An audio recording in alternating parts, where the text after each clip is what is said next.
I'm deeply honored to have, by the trust of all the RSS Fellow, and which they placed upon me.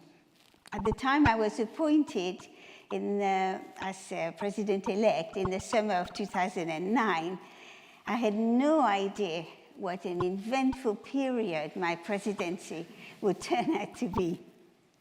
During 2019, I thought about the massive expansion in volume, velocity, and variety of data that we had experienced during the last decades, the transformative changes in the use and role of data in society, and the ensuing challenges for statistics and for the RSS.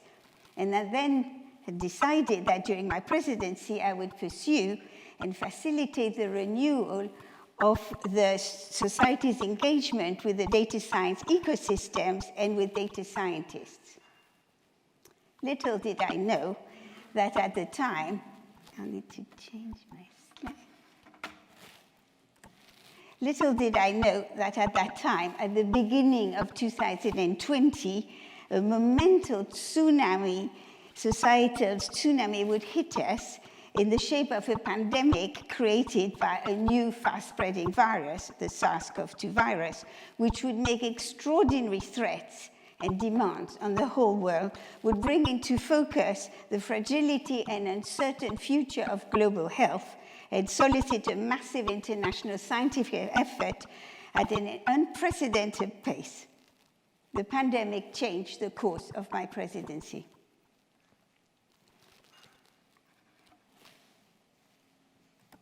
Following the 24th March 2020 council meeting, the week of the first national lockdown, the RSS convened a COVID-19 task force, as Andy was mentioned, which I volunteered to co-chair with David Spiegelhalter. From the beginning, questions and queries kept recurring on requisite data infrastructure, data access and data quality, on ways of implementing swift evaluations of treatment or of policy, and on robustness of conclusion to sources of bias.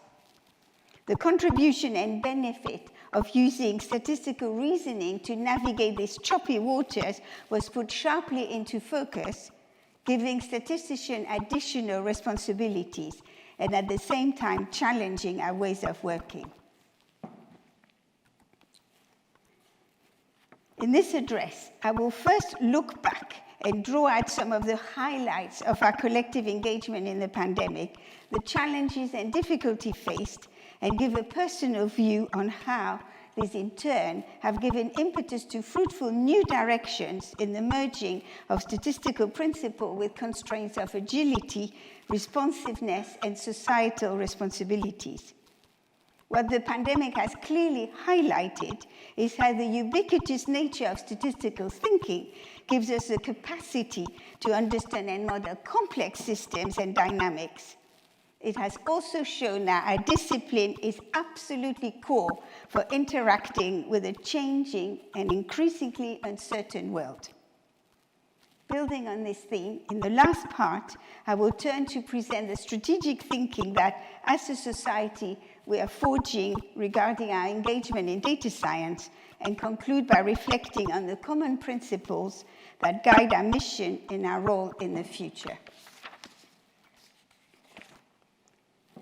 As beautifully expressed by John Pullinger in his address, statistics is about matters of the highest importance in human affairs. And the SARS-CoV-2 pandemic is beyond doubt a matter of the highest importance for the world.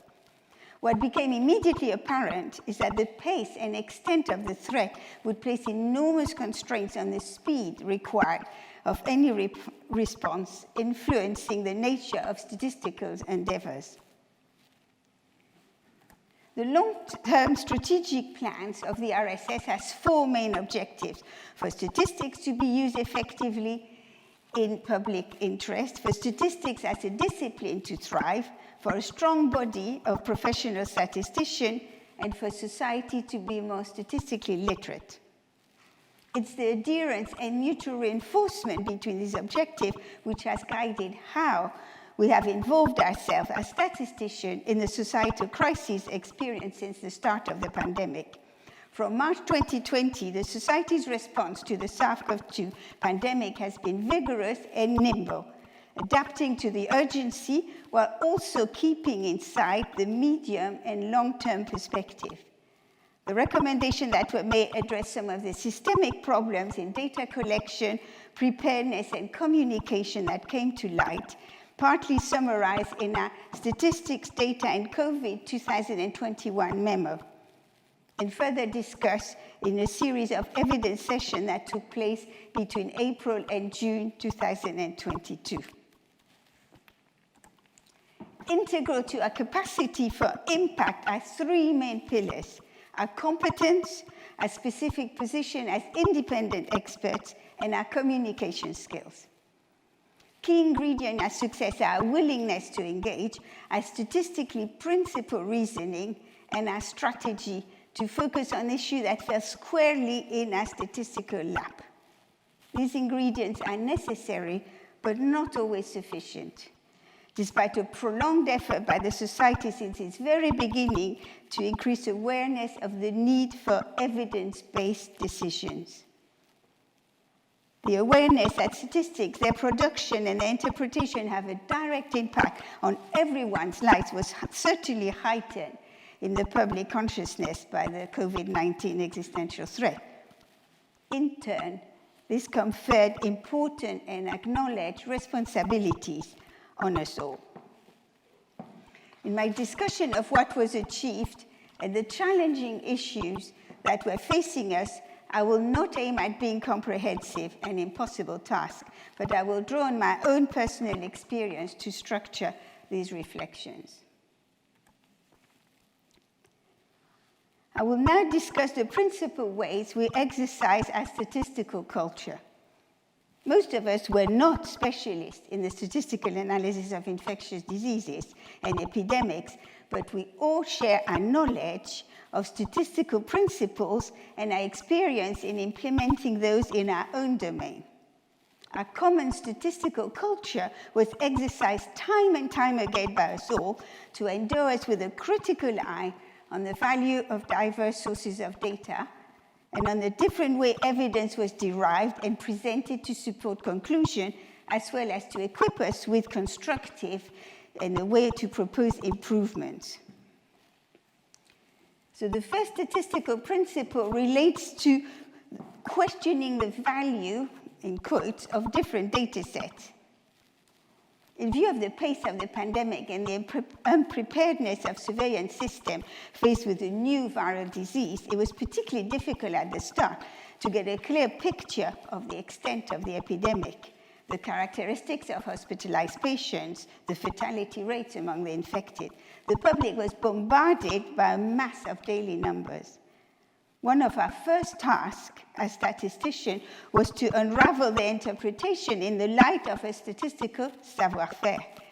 Data never exists without relation to something, and the method used to collect data need to be scrutinized through a statistical magnifying glass with close attention paid to the nature, representative or not, of the selection process by which data is collected. Let us consider, for example, the number of daily COVID-19 cases reported by each country, one of the key indicators on the state of the pandemic worldwide, which has been extensively scrutinized and used for international comparisons. Difference in types of tests used, testing recommendation protocol, testing capacity and effort, and reporting delays led to artifactual sources of variability which plagued comparative analysis. In the UK, COVID-19 testing facilities using PCR, a technology considered as gold standard, were scaled up in the late spring 2020, and their use was targeted towards people exhibiting symptoms and their close contacts. As part of the DHSC test and trace system, the number of cases indexed either by specimen date or by report date, as well as the total number of tests conducted, were made available daily on a governmental dashboard, which expanded and improved its content progressively. For a statistician, it was immediately clear that a testing protocol targeted at those with increased risk of being infected can be an efficient use of resources, but a likely source of ascertainment bias if one wants to use these data to estimate prevalence. As a causal link between symptoms and swab testing has been created, raw prevalence estimates from such data will tend to have an upward bias, which can furthermore be influenced by variations in testing capacity. But we all know how to break that link. Use random sampling. Early in the UK, to randomly sample population survey on COVID prevalence, the ONS infection survey and the REACT survey were set up. Both surveys were designed to be representative, and they have been invaluable as a reliable source of unbiased information for estimating absolute and changes in SARS-CoV-2 prevalence in their inception in 2020. Currently, only, unfortunately, the ONS survey is still running. To my knowledge, such a sustained rollout of prevalence survey based on random sampling has not been replicated in other countries. And it exemplifies the benefits of having in the UK an effective and recognized national statistics system and a strong statistical tradition supported by active engagement of statisticians at large. Going forward, it will be important for our community to engage in a broad statistical conversation on the different forms of active surveillance, their costs, benefits, and operational viability, so that lessons can be learned and the best means of ramping up surveillance are debated, a conversation that I hope the RSS will facilitate.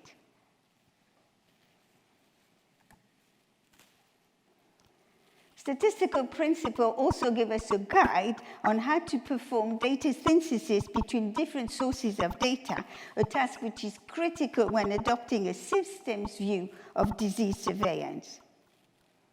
In the case of the COVID-19 prevalence estimation, it's natural to surmise that an added value can be gained by combining information provided by surveys based on random sampling with that encapsulated in the large and granular but biased testing data recording by test and trace.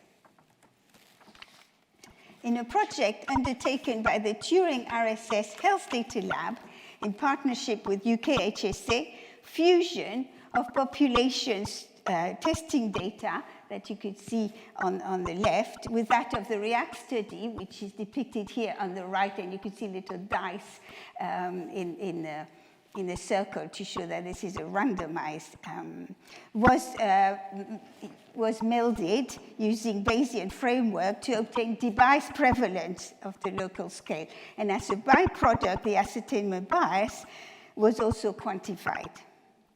Such a device estimate was made available to the UK HSA from March 2021 onwards. There remain substantial challenges in operationalizing at pace synthesis of diverse sources of data potentially useful for surveillance. These challenges, in turn, create opportunities for developing methodology to enhance preparedness and upscale delivery when needed in emergency. And I will come back to this point later on. I now want to turn to the use of statistics for evaluation, whether it is of treatment, health surveillance systems, or policies. A bitter lesson that governments throughout the world have learned is that pandemics move fast and that they need to intervene swiftly and continually adapt their response, even when evidence is limited and uncertain. But the urgency of any situation should not deter from planning, in parallel, smart evaluation strategy and the collection of evidence on the effectiveness of the therapeutic or public health policy that are deployed. We need to strive to learn at the same time as acting, a very challenging task. In the clinical sphere, a shining example of delivery in real time of answers on the efficacy of different treatment for severe patients is that of the large-scale recovery trial. In less than 4 months, recovery led to its first conclusive evidence on improved treatment options for severe patients. One lesson can be drawn from this exemplary story. The component of success was the conjunction of one, a well-organized and collegial trial design community where desirable statistical development methodology are continually identified and tackled. Secondly, a well-established regulatory framework that was responsive to time pressure. And third, the existence of a unifying national healthcare system which enables sharing of protocols and efficient trial recruitment. Oops.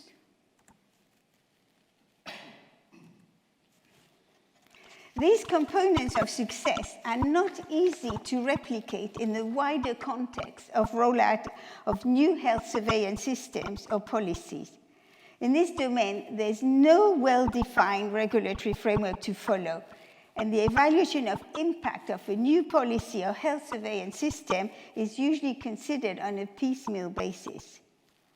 If we want to make progress, improve preparedness, and increase accountability, it's important that statisticians contribute to bring about an increased recognition that monitoring a new surveillance system or considering how to evaluate a policy is best put into place right from the start, even when action is urgent.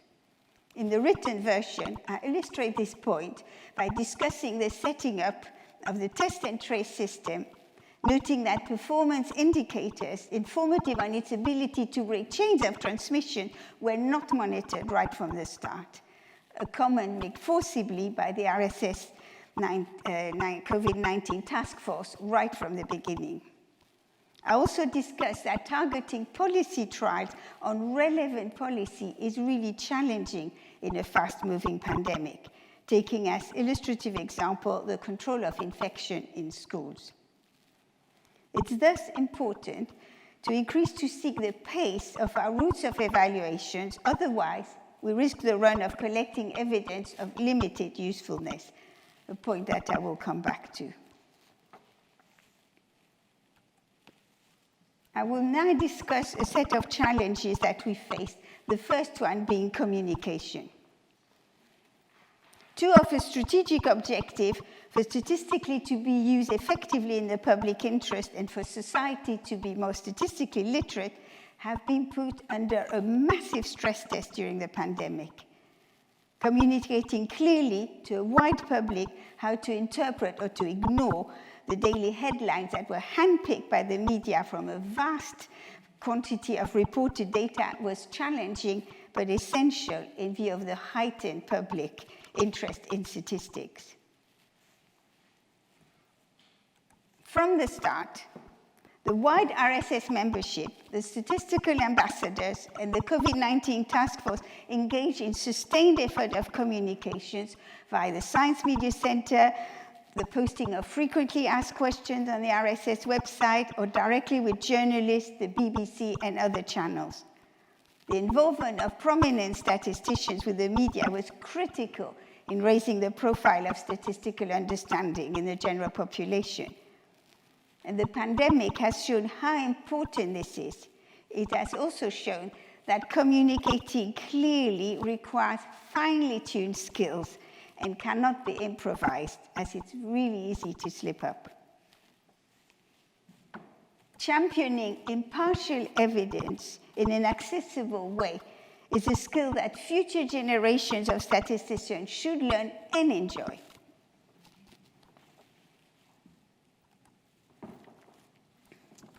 One of the most delicate elements to consider is how to communicate uncertainty so that trust in the statistical result is increased and not tarnished. To echo the aphorism, la vraie science est une ignorance qui se sait, attributed to Michel de Montaigne, a French philosopher, true science acknowledges the limit of what we know.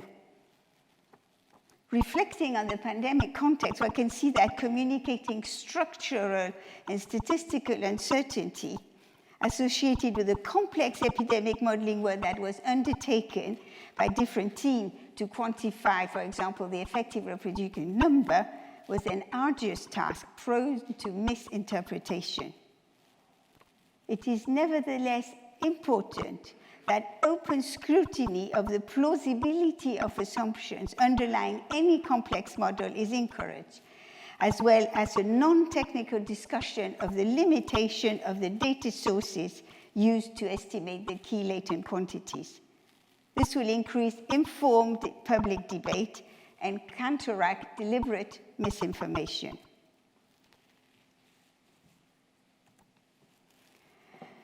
Besides communicating to the public, it's also important to foster good practice in the media. In its COVID memo, the RSS called on the media to step up its responsibilities, regretting that some media outlets chose political lobbyists rather than science journalists to cover the government briefings, and praising institutions like the Science Media Center, Full Fact, and Our World in Data. Our challenge is now to build on our experience of communication during the pandemic to support the good presentation of evidence on all future societal issues.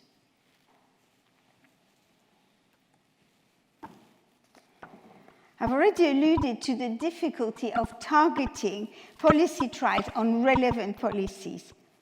I would now like to argue that there's a role for integrating in this process additional insight provided, for example, by modeling or simulation exercise. Instead of opposing modeling scenario and design evaluation studies, there's much to be gained from investigating how these different perspectives can be mutually reinforcing. Individual level simulations, using, for example, agent-based models, can be used to gain qualitative and quantitative understanding on key drivers and their robustness behind the performance of policies. The information they provide can then be dynamically fed into the design of policy evaluation trials, potentially creating new or modifying arms, which take into account changes in knowledge and circumstances in the loose spirit of adaptive trial methodology. Initial work along this line delivered, for example, new quantitative understanding on the effectiveness of regular asymptomatic testing in school for controlling transmission of SARS-CoV-2, both in France and in the UK. And on this slide, you could see an example of a Shiny app that we designed to compare different school policies of COVID control.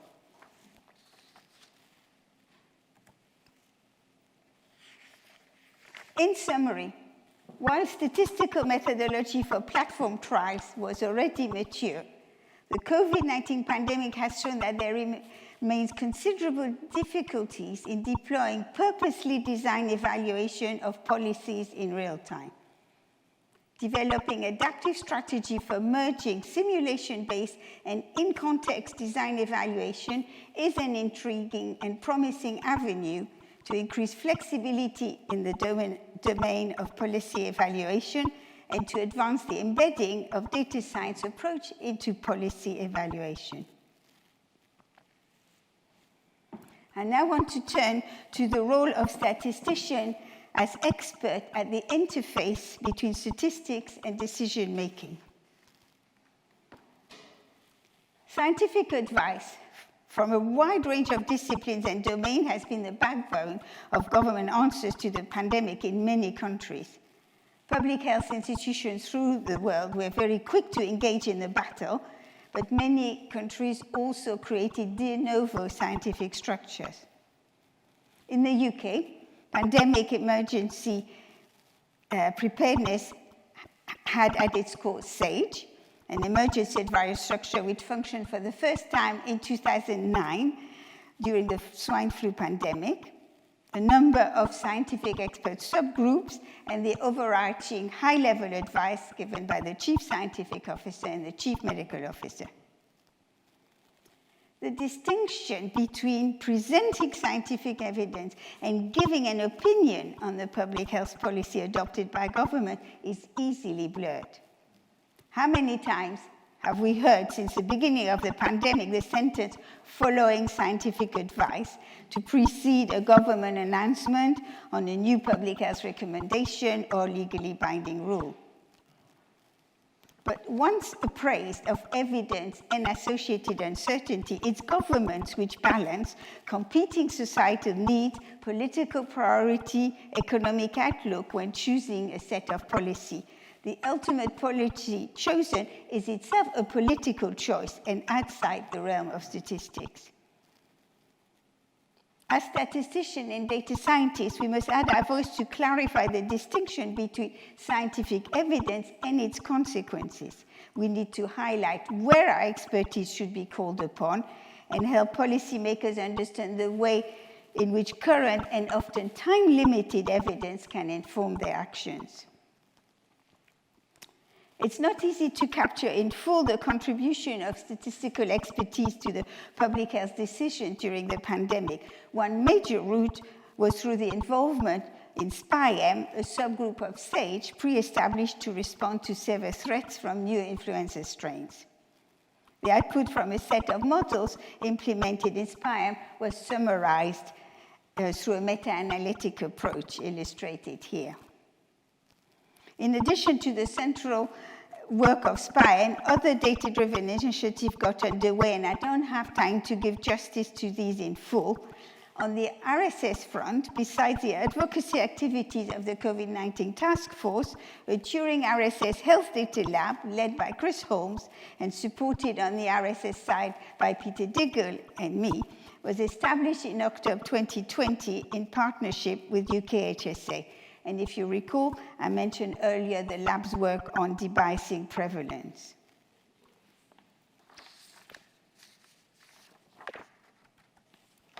From a strategic perspective, it's valuable to reflect on the last 2 years and extract a clear message on how statisticians and data scientists could and should be involved as experts when society is confronted by a situation of emergency.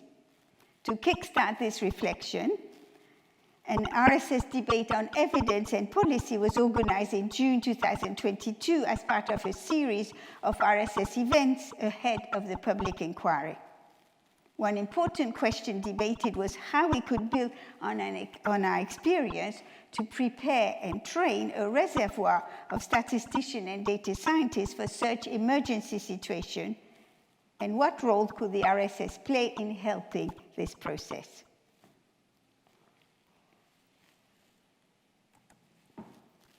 The road to long-term impact of recommendation is long. It's a long road. We can invest time in making recommendations in many directions, but how best to choose to increase our impact? One key distinction is to focus on topics where there's concern that the statistical issues are ignored. During the pandemic, the use of different types of COVID-19 diagnostic tests was the recurrent topic of debate, which touched on many statistical issues. The concept of rapid testing was attractive both to the public and governments, but the statistical community became quickly aware that alongside the biotechnical challenges that needed to be overcome, many issues of a statistical nature had to be aired for the benefit of all. To clarify this issue and create the basis of a dialogue with a responsible health authority, a comprehensive statistical appraisal of diagnostic tests was undertaken by an RSS working group co-chaired by Deborah Ashby and John Deeks. The milestone report, published in June 2021, articulated important recommendations on standards for study design and presentation and evidence, planning for future pandemics, and regulations. It created a platform for further interaction with regulators. In the written version, I draw a parallel with the influential work that the RSS produced from early 90s on ranking of performance indicators, so-called league tables. The strong engagement of statisticians in performance monitoring impacted not only important public inquiries, but establish a general framework and statistical tool to provide long-term guidance, which has become a standard reference. In vitro diagnostic tests are an integral part of the future of health surveillance, and the recommendation of the RSS Working Group provide an important blueprint for their best use for the benefit of patients, the general public, and policymakers.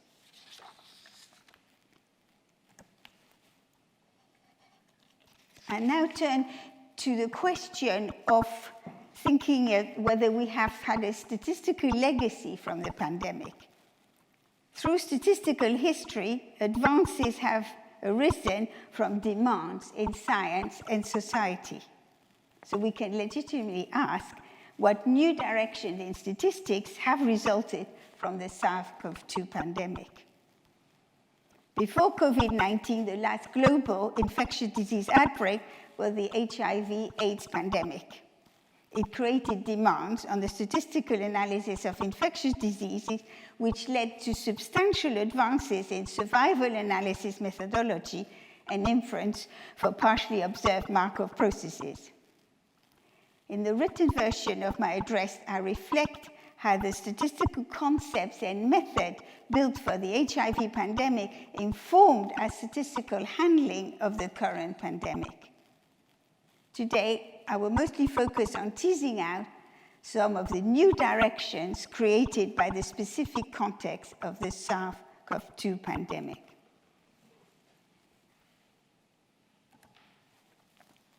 One striking difference between the HIV and the SARS-CoV-2 pandemic is their difference of pace. In the current pandemic, the time axis is hugely compressed, creating specific expectations on the delivery of statistical analysis. I read that the grim threshold of over 400,000 deaths was overtaken in 11 months in the US, whether it took 16 years for AIDS. Right from the start, the community of statisticians and modelers working on infectious disease set out to modify and adapt an array of model and computational tools that had been developed since the HIV epidemic in response to a range of pathogens, and in particular, the influenza AH1N1 virus. In the UK and abroad, this community organized itself on a war-like footing in large teams to produce reviews, situation estimation, short-term prediction, what-if modeling scenario at pace, which were fed in government advisory group and scrutinized by public health authorities. Altogether, many flavors of epidemic models were developed for tracking COVID-19 transmission around the world, creating a huge body of literature which was hard to keep abreast of. Fitting such complex models in real time to imperfect, incomplete, and sometimes conflicting data sources was extremely challenging and often required the development of approximate computations. Usual ways of evaluating model performance by comparing out-of-sample prediction with observed data were confronted by an unstable, non-stationary context, rendering their interpretation very difficult. The continual back loop between behavioral changes and epidemic evolution made all but short-term predictions somewhat futile. To overview the body of modeling work and discuss openly the statistical issue around measuring and estimating transmission and how to operationalize these estimates under severe time pressure, the RSS convened a special topic meeting on COVID-19 transmission, which I co-chair with Peter Diggle. The set of position paper, which were made available, give an insight overview of the interpretation and misinterpretation of the different metrics used to characterize the course of an epidemic, the factor influencing these, and how sensitive the estimation might be to the form of the model and to the noise of the data. As we transition from urgent modeling effort to the management of living with COVID around the world, continuing a reflection on the impact of the intensive modeling work that was produced will be important, with a view to drawing lessons for improved preparedness and communication on the role of epidemiological modeling, both to decision makers and to the public.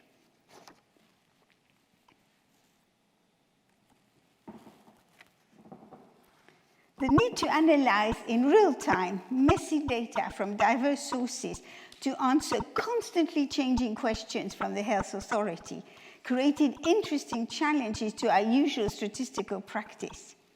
Confronted with the need for agility in statistical modeling while preserving a coherent treatment of uncertainty, which is really the backbone of our work, the Turing RSS Health Data Lab articulated the concept of statistical interoperability as an aspiration for the future design of real-time disease surveillance system. At its core, statistical interoperability is driven by the need to ultimately fulfill the joint goals of agility, sustainability, transferability, and preparedness. By agility, we mean the use of interlinked modular components where output become inputs. Sustainability has at its core a common high-quality open-source analytic code base. Transferability involves close co-ownership of projects between academia and health security teams. And preparedness is ensuring that the solutions are generic and so that they can be repurposed to meet future public health challenges. The key desirability of modularity leads in a natural way to choosing Bayesian graphical models as a core framework for building interoperable model structures, as it clarifies information flows and key assumptions. Delivering interoperable computation with due consideration given to uncertainty propagation has relied on an established body of statistical research on modular inference, which is growing, but taking its root in Bayesian melding. An illustration of the interoperability principle as implemented by the Health Data Lab is illustrated here in this figure. The output from the core project, in gray here, on unbiased prevalence, feeds in a number of projects, in particularly in looking at social inequality of transmission, here in orange, and looking at mobility, the influence of mobility on transmission, the project in the blue, and also of how to monitor wastewater data for disease surveillance. So all these projects are linked, and there's transfer of information between the core project and all the other projects. But how to do that transfer of information each time requires careful thinking and work. I view the impetus to progress and knowledge and practice of computationally efficient and principled transfer information and uncertainty between submodels targeting a common process or system as one of the statistical legacy of the pandemic. It will have wide applicability for tackling future challenges facing science and society, such as climate change and consequent economic and behavioral modeling.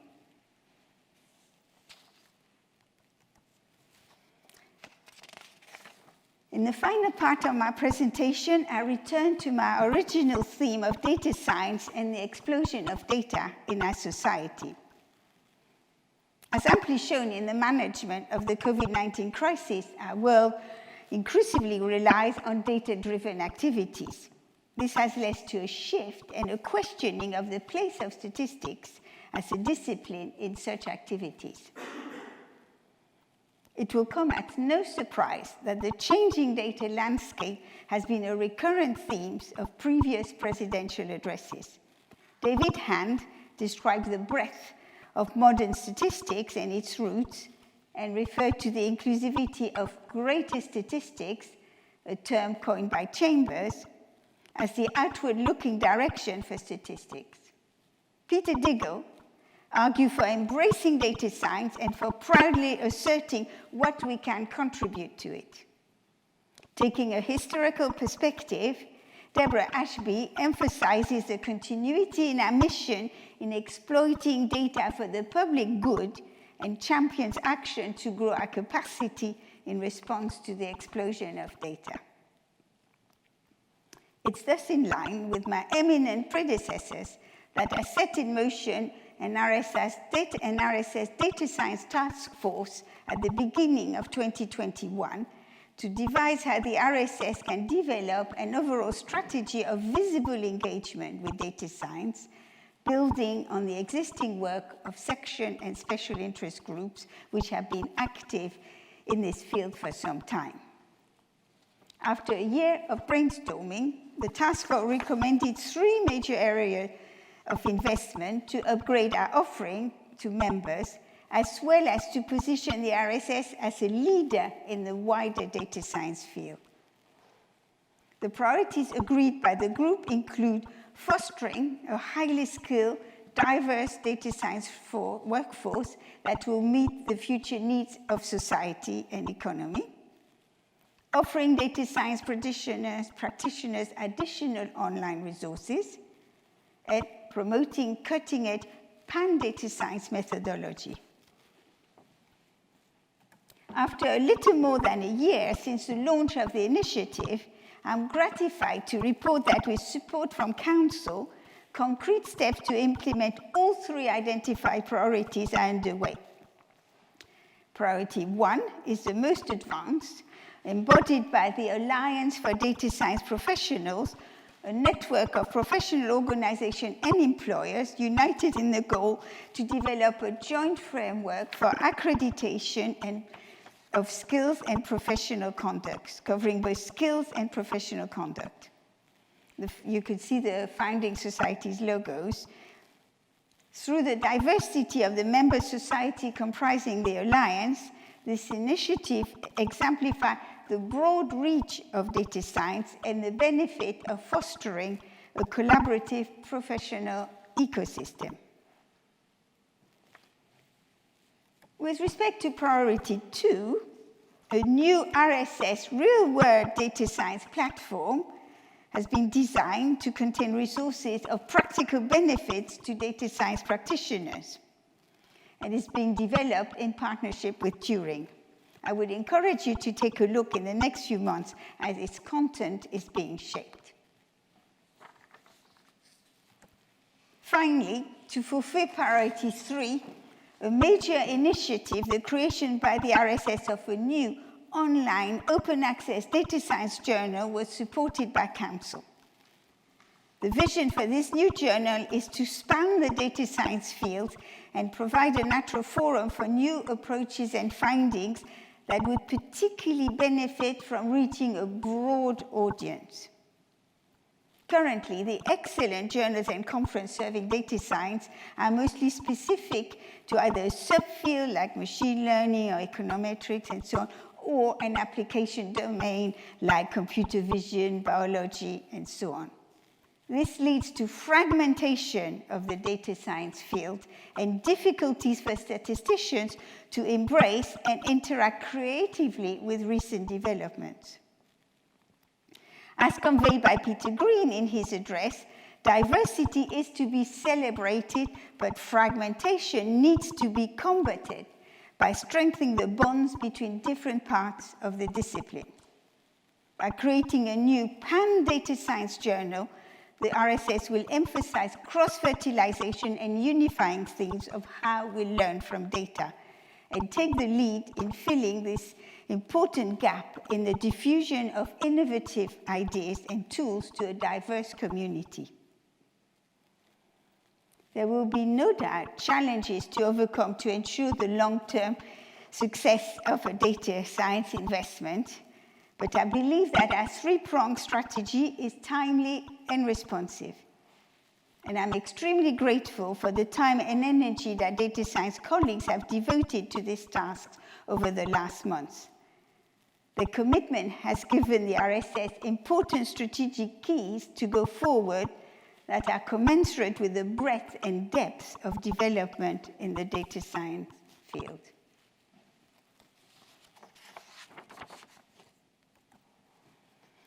It's now time to wrap up. Despite the deliberately chosen angle on COVID, the lesson that we can draw on the principles of engagement, the role of statisticians faced with a societal emergency, and the means to increase our capacity to impact are general and can help us to prepare for what the future will throw at us. We have entered a new phase in the management of the COVID pandemic. Many uncertainties remain on the long-term consequences of the pandemic, and solid evidence will continue to be needed in looking back in terms of lessons learned and in looking forward in terms of future preparedness. My personal engagement in the statistical issues of the pandemic, arising naturally as a continuation of my lifelong statistical work in health, and as a necessity commensurate with our responsibility as a professional society, has informed the reflection that I have shared today. We are entering a period of major world uncertainties in the health, environment, economic, and political arenas.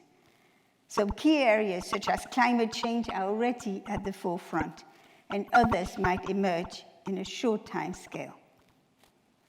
The RSS has recently put into place a campaign advisory group which will navigate the dual goals of being responsive to important opportunities for influencing public policies and public debate, as well as engage on key strategic areas such as equality and diversity and statistical literacy. In parallel, I believe that a focus on statistical agility in its broadest sense will become increasingly needed to tackle the substantial uncertainties facing us. And the pivotal strategic engagements of the RSS towards data science that I discussed earlier will be key to advance the many facets of statistical agility.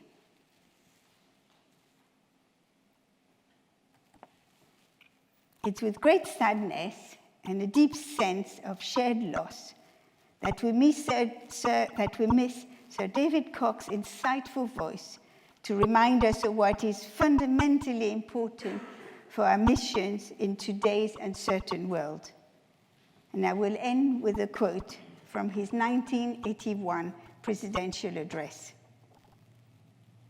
In principle, decisive actions can be combined with intellectual appreciation that there are uncertainties in the key evidence in which decision-making is based. In theoretical terms, these are the dual themes of decision and inference that reappear throughout recent discussion of general principles in statistics. The possibility of explicit and quantitative resolution of this conflict is one of the most important intellectual contributions to our subject, with far-reaching and, as yet, undeveloped applications. His precise thoughts and encouragements to pursue with enthusiasm our vision of using data and our unique skills for the benefit of science and society will resonate for many years to come. I would like to thank the colleagues I've had the wonderful privilege to work with and who have informed my present reflections. Thank you for your attention.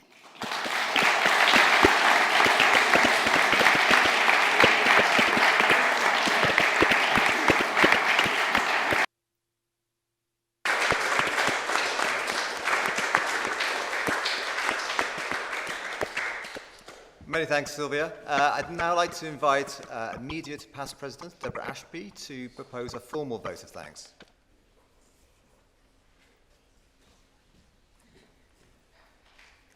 Thank you very much, Andy.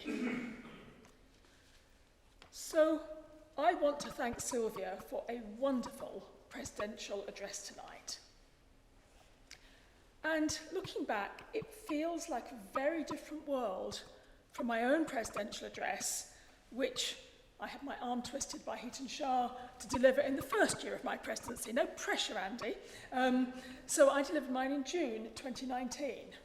And I looked back at what previous presidents had written, the foundations of the Royal Society, and tried to see how those principles applied going forward. And I concluded that the RSS was set up for looking at data for the public good, and whilst we still had statistical science and we needed to build a statistical capacity to do that, that was fundamentally what we were about.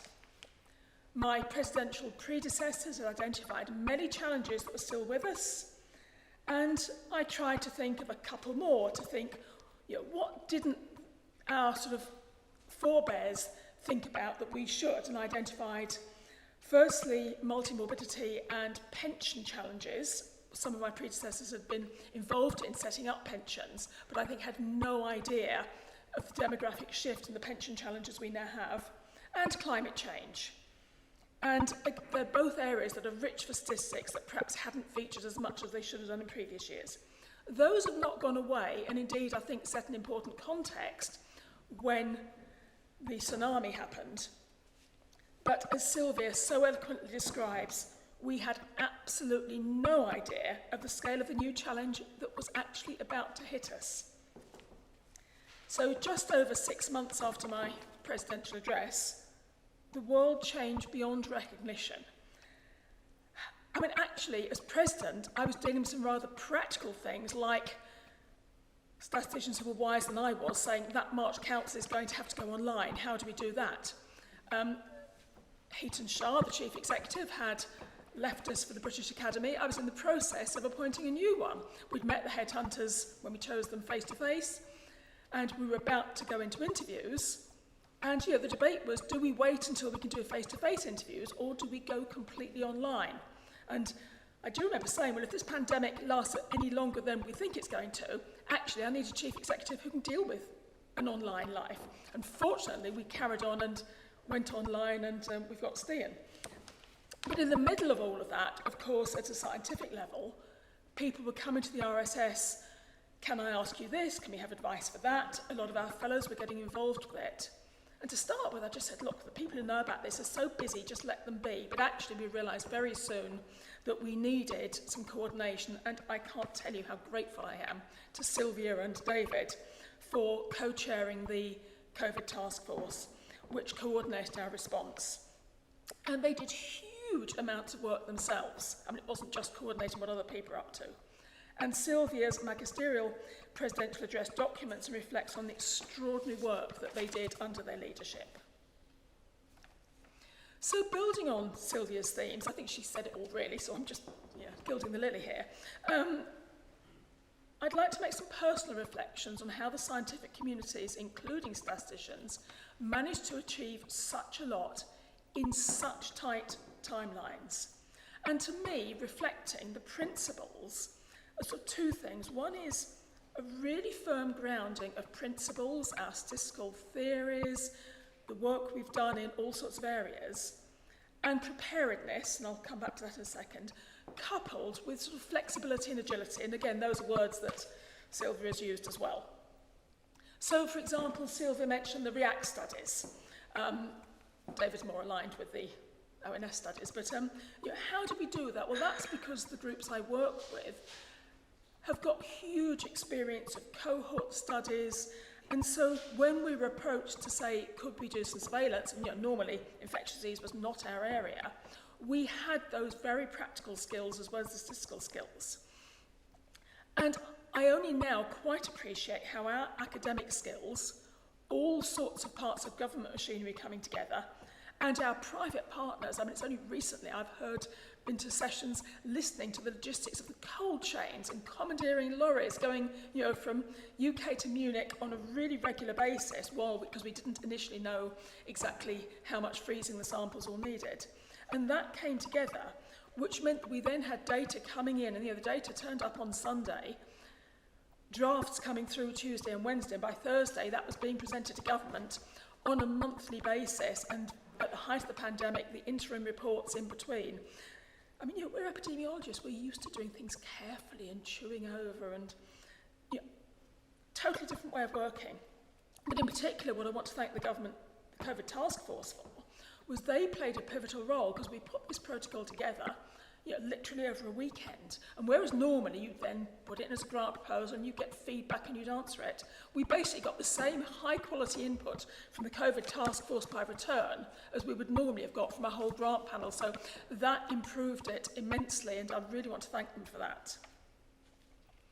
So what I was slightly more prescient about in my own presidential address was I flagged up, being a trialist, adaptive platform trials. And because I was taking a sort of historical context, I'd look back to the Rothamsted long-term experiments, which are field trials in agriculture. And they're beginning to come in, and I'd had some involvement in that. So Sylvia highlights the recovery trial, which is probably the most high profile. And that was a platform trial in hospitalised patients, and it did. It gave tremendously fast answers on multiple therapies that fed back in. But I think I also want to highlight 2 other trials. So that one, I think, first patients were 30th of March, 2020. By the beginning of April, they were also recruiting to Remap CAP, which was a sister trial in intensive care, and to Principal, which is in the primary care community setting. So Remap CAP is a sort of add-on, if you like, to Remap, which was already a platform trial running in intensive care. So when a pandemic came along, they just were able to put in some extra arms and move fast, which is one of the advantages of having a really good platform. In many ways, I think the most interesting was Principal, which was doing this in the community. It put the kibosh on a lot of treatments that didn't work, and only one, budesonide, actually, which is an asthma treatment, actually did any good.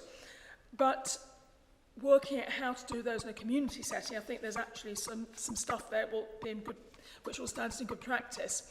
But that, again, was built on a pandemic influenza trial called ALICE, which was an EU thing, which was wonderful, always wonderful Bayesian monitoring. The trouble is that we took rather longer about it. I chaired the data monitoring committees for that, and it sort of missed the peaks of the pandemic, whereas because of that experience, Principal was much more ready to go, and so it was able to sort of ride the waves of the pandemic.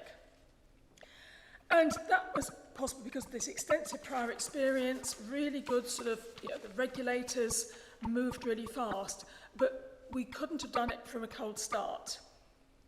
So it's partly the statistics that was there, all of the theory that had been put together, but partly the logistics set up.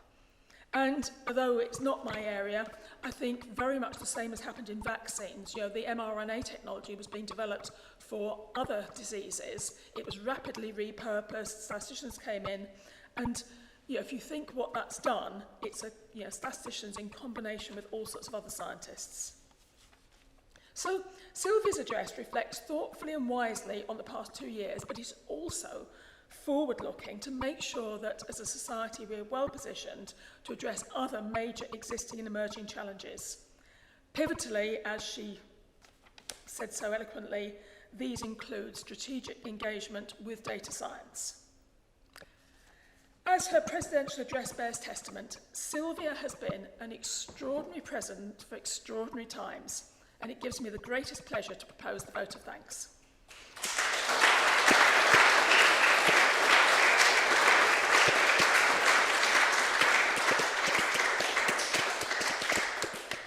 Many thanks, Deborah. I'd now like to invite previous President David Spiegelhalter to propose a second vote of thanks. David. Thank you very much indeed. That's neat. Okay, here we go. Thank you so much. I'm so honoured to have this opportunity to discuss this presidential address. I've known Sylvia for donkey's years, and it's been a huge privilege to witness at close hand all the work she's done for the society, with a capital S, and for society in her time as being president. At such a challenging time. I did my presidential address in 2017, which feels like a century ago, everything that's gone on. As she correctly points out, statisticians may finally have rid themselves of of their sort of stigma of dullness. I really do. I do think, embarrassed to admit, at a party, you're embarrassed to admit what you do. No, and we should now be proud to be statisticians. Because there's been extraordinary demand, which we've heard about over the pandemic, from everywhere, from government, from media, from our colleagues, both for commentary and about data, and what can be an interpretation of what can be learned from the data. And Sylvia's provided a really nice structure for all the lessons to be learned from this huge amount of activity, this intense activity. And so I'm very pleased and honoured to be able to add my personal comments on this, on what particularly resonated with me. The first thing she started with, I'm really delighted with, was the vital issue, just making unbiased data available, just having the stuff there to look at. And as she said, the UK has led the world in actually establishing population-based surveys, and that's been invaluable. I got a conflict of interest. I'm chair of the advisory board for the COVID infection survey, so I would say it's the envy of the world, wouldn't I? But it is. Sylvia also identifies the crucial importance of data synthesis. I love the Bayesian graphical modelling. Yes, great to see that those ideas of all these different components being put together within a complex structure, passing information between themselves, and that information having the uncertainty built into it. So you're using evidence from different sources, but you're carrying the uncertainty through. I mean, these ideas have been around for some time, but have really come into their own during the pandemic. For example, the COVID infection survey, which has to be admitted is not at a big response rate, has had to, and is therefore not, it's not nothing, it doesn't look like a simple random sample, has really had to adopt what I think is a very modern and appropriate technology, MRP, multi-level regression and post-stratification, to arrive at the estimates and credible intervals for the prevalences in small subpopulations, smaller subpopulations. And that's involved, as Sylvia said, engagement between the people going out there and collecting the data and very sophisticated modelers. So it's just a joy. And to have that work having to be done at such enormous speed, so those results are going straight onto the Prime Minister's desk as soon as they're ready, is a staggering innovation. My one concern about all these clever Bayesian techniques, is that their complexity may lead to the perhaps unexpressed belief that they're actually close to reality, and therefore these intervals that we come up with actually are the uncertainties. And they're not. And as Sylvia mentioned again and again, they're conditional on the assumptions. These assumptions will never be exactly correct. They may be good enough, but inevitably they're understatements of the appropriate uncertainty. And this has led me, really following the work of SAGE, to add on to any numerical analysis, any estimate, a qualitative judgment about the confidence that you have as an analyst that the data available can answer the question you've been asked. And I should say that with Professor Bird and others have been working on the infected blood inquiry report, that's full up with these, both estimates with intervals and confidence statements, low to moderate, moderate to high, and high, about whether we can even answer the question we've been asked. So we'll come back to that in a moment, I think. The RSS, again, we've heard again, they could emphasise the huge need for a proper evaluation. The recovery platform, for people who don't know, the platform just means that, it's an established structure of participating centres and new patients coming in all the time, in which multiple studies can be started and stopped with enormous rapidity. And that has been the envy of the world, yet again, in demonstrating how to conduct simultaneous trials at scale and at pace. But serious evaluation of policy interventions have, with just some exceptions, really been lacking. So my desperate hope is that the forthcoming public inquiry will scrutinise the decisions that led to vast amounts of money being spent on interventions of uncertain benefit, when a comparatively minimal investment and evaluation may have paid dividends. It really is a disgrace that this has happened. Communication. Sylvia's given some kind words for the work that I and others have done throughout the pandemic. I've just been one of many statisticians being prepared to engage with the media, and along with a number of RSS statistical ambassadors. Kevin McConway and I produced an article for Significance, which gave tips for trying to communicate about statistics. And one of the things we did say is that things are going to go wrong. They're going to go wrong. And if you put your head up above the parapet, someone will take a shot at it. You have to be ready for it. So my standard challenge to statisticians is to explain, I won't do this now, but I would if you were an audience with the time. Okay, explain that why from June 2021, the majority of deaths of people with COVID have been in people who have been fully vaccinated. The majority of deaths, COVID deaths, are in people who have been fully vaccinated. Exactly. Most people have been vaccinated, and it's not perfect. They're breakthrough cases, and those outnumber the cases. Well, you're an easy audience. You try doing that to your Uncle Fred, who's a real vaccine skeptic, at dinner, and try to do that. So that's my standard challenge to audiences now, to think of the analogies and the stories to do that. It's Bayes' theorem, but you can't use Bayes' theorem. When Anthony Masters and I attempted to do this in our Observer article, we were accused on Twitter, I've got to get this right, of being genocidal and that we should be personally hunted down and destroyed. But we never did work out quite why we deserved this, and we made light of it. We're white, established men. We don't get that much sort of threatening response. But we said this seemed a bit harsh. We thought it was quite a good article. But I added, I've had worse referees' reports. So I believe that it's vital in the future we have a group of statisticians skilled in working with the media. This requires training, support group. One of the things I would say is that you need supporters to read the comments on any articles you've written, because you shouldn't have to read them yourself. Someone else should read them for you. And with professional encouragement and incentives. I think this is absolutely vital with any group of statisticians. Okay, Sylvia's rightly focused on the controversial issue of how experts can best contribute to policy decisions, emphasising the role of Turing Data Lab, Delve, and so on. But what I would like to pick up on is that she did say there are situations when statistical science just cannot answer the questions that are being posed. As I said, you've got low confidence, you cannot even answer them. And she's got a nice quote in her paper, actually it's in which she said also in a talk, the continual backloop between behavioural changes and epidemic evolution rendered all but very short-term predictions somewhat futile, which suggests to me that the modelers who are doing projections 3 to 6 months out perhaps should be more prepared to say, we're not going to do it.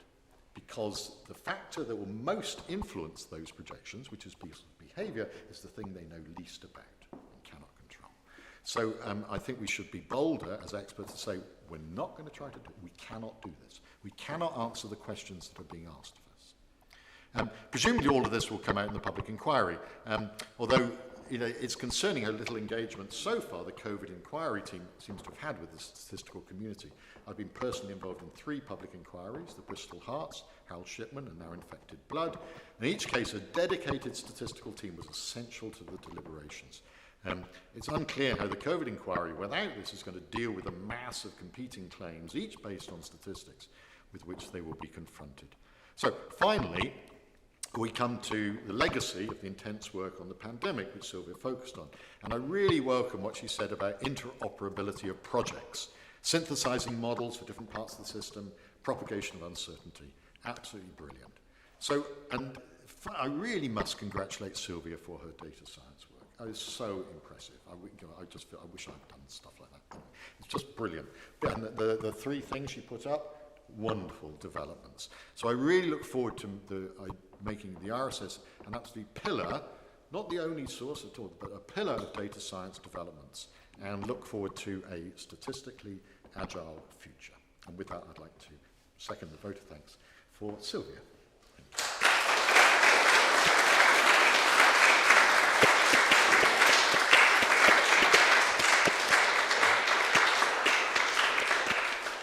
Many thanks, David.